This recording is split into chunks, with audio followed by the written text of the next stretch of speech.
Good evening. Good evening.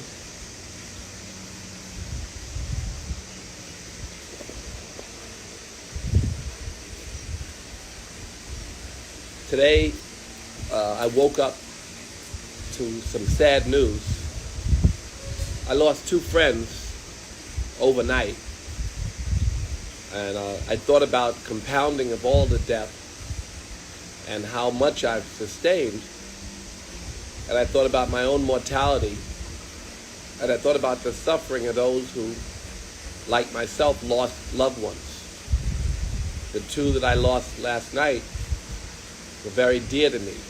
One was an adopted daughter. Jasmine, well, I lost a third one 2 days ago, named Scott, but I'll start with Jasmine.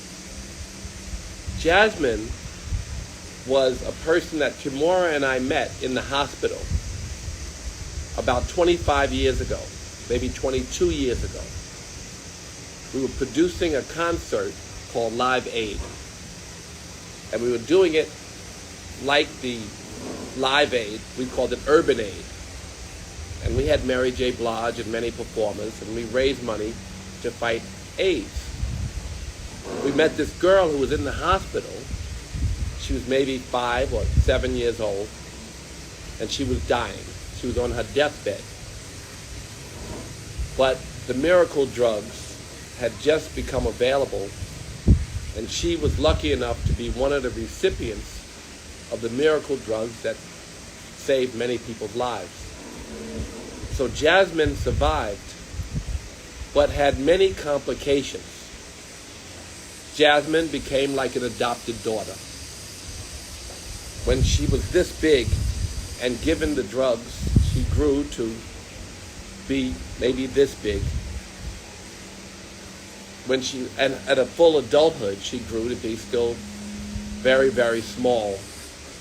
And she lived most of her life in a hospital, or maybe a third of her life in the hospital.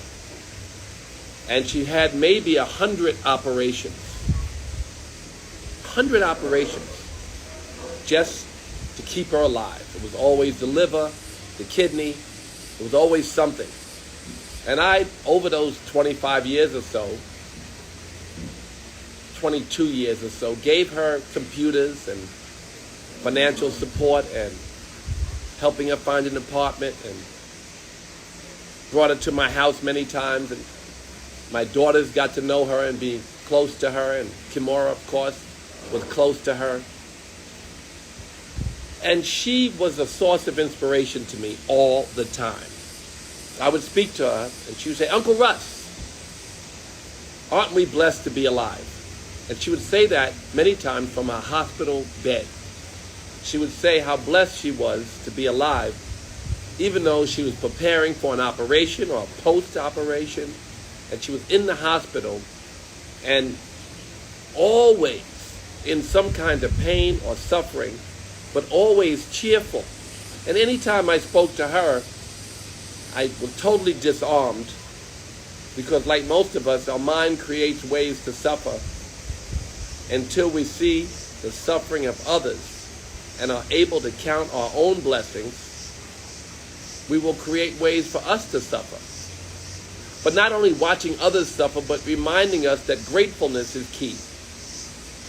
So Jasmine has passed, and she was like an adopted daughter, and it breaks my heart to say she's gone. But at the same time, it broke my heart to know that she suffered so much. Reminds me of how grateful I should be and how grateful you could be for the life that God gave you. Maybe you don't have the kind of afflictions that she had her entire life. She was afflicted with AIDS. She got the drugs way too late, but she survived for 20 plus years in a very difficult and painful environment. So Jasmine, this is for you. I love you. Cheryl Nash, who died yesterday as well, was a beautiful dancing queen when I was a kid in the party. at Renaissance. She danced with the owner, Jet, who was her boyfriend. She was a younger girl. Jet was a couple of years older than us because he owned the club. And she would dance, they do the hustle. And then finally I got to meet her when I started giving parties myself at the Renaissance and other places, and we became friends. Cheryl Nash worked for me at Def Jam and at Rush for many, many years. She became a dear friend for my entire adult life and supported me throughout every kind of struggle I went through. Cheryl Nash passed on yesterday as well. I loved Cheryl. We used to call her the roller queen because she could roller skate her ass off. And she loved roller skating.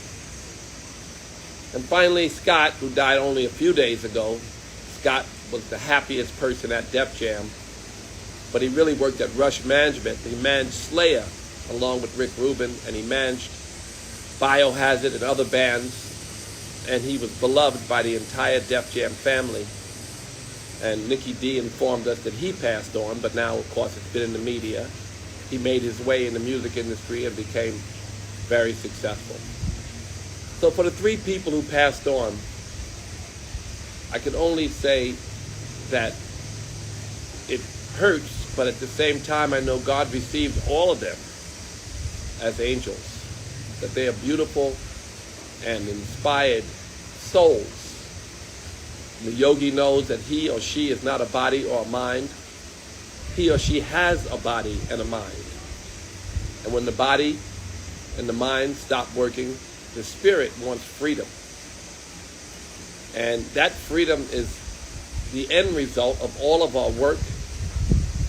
If we talk about enlightenment and pure awareness or consciousness, or the state of Christ consciousness, or God's grace, or nirvana, or samadhi, or any of the prophets' names for the space of God's consciousness, this is why we were here, to achieve what they have already achieved. So to my three beloved friends who have gone on, to Jasmine, my second, to Jasmine, who is a daughter to my family and a family member who's now passed on. Thank you for all the inspiration and support and all of your love and reminders. You know, the yogi practices remembering to remember God, because we forget so often. If we could fasten our mind on God and hold still, I would forget, and I do forget every day. But whenever I spoke to Jasmine, I remembered to be grateful and thankful for the life that I did have. I love you, Jasmine. Farewell. To Cheryl, thank you for always being there and being such a great, great friend for so many years, a lifetime. And to Scott, who kept everybody laughing all the time, farewell. Many blessings to all those who suffer while they're alive. Know that the kingdom is waiting, and there is no suffering in the kingdom. Know that the body and the afflictions of the body are temporary, and know that the spirit never dies. So I say this to my three beloved friends. God bless you. And to all of you, take life as a blessing. And that's it. I don't want to be heavy, but I just thought sometimes Instagram is not for everyone. It's for your friends. And all of us who knew Jasmine, who knew Cheryl, who knew Scott, were lucky. And I was very lucky and blessed to have them as friends. And that's it. Namaste to all the yogis. That means the God in me sees the goddess in you. If you want another awesome video in our Black Excellence series, check out the video right there next to me. I think you'll enjoy it. Continue to believe, and I'll see you there.